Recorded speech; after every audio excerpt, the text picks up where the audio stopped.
Uh, Subjects, um, there are many main subjects. However, before we move to the main subjects, there the traditional silos, if you will, of state duties is for a certain project is to do planning, design, production, and maintenance, and cannot individually answer enterprise questions such as the following: How can I?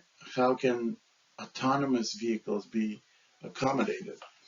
How can agencies compile and use federally required um, data on highway safety?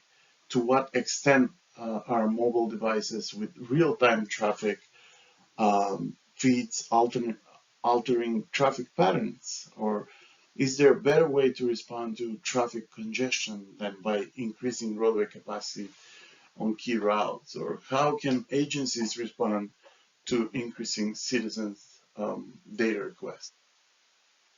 So the complexity of many problems often mandates a multi-agency solution. So it's not just one agency that can figure this out, but then we have the use of BIM and other information-centric tools that we have in design and construction makes the transfer of data from production to maintenance work groups even more difficult.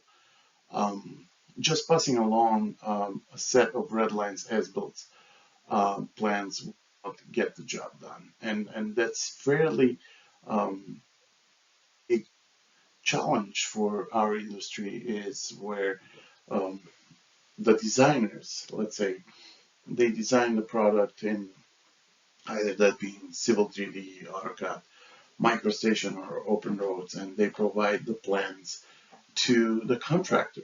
So they pass these CAD files to the contractor. Contractor takes these files and they convert them to BIM. So for easily manipulating the data and reading the data and accessing the data out on the field. And so that data at the end, it's converted into, um, it could be just a um, plan set paper, hard copy plan set that it's redlined, and those as-built plans go into the archive um, of the client, of the agency that is essentially the in charge or it's the owner of the that. Um, as I said, that will not get the job done. That's not enough. In nowadays technology, with nowadays technology, we should be able um, to communicate better and to transfer the data in a better manner that in the future, let's say that those BIM red lines should be converted into GIS files and that those GIS files should be stored in a cloud and available for all of the users in the future.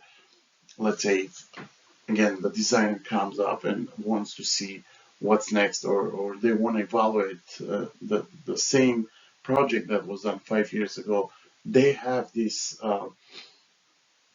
data available as a, and we'll talk about that later. Stored in a cloud where it'll be easily accessible and everyone can read those from that data, either that being preferably being in GIS files. Um, but we all need to get on the same page and do this. So and agree upon the guidelines that FHWA is suggesting. Um, for this AEGIST guidebook, um, the vision and the saying is measure once and use many times instead of measuring constantly because so and so doesn't have the data or the contractor or the designer or this agency doesn't have, but this one has the data. And so instead of you know sharing it and losing values and they can read it, this can read it, like that way we agreed upon these rules that are mentioned in these guidelines, and then we're all on the same page and we can all share the data, read the data, use the data as one. So in essence, we can measure once and use it many times. So what should be done will require more internal changes. Questions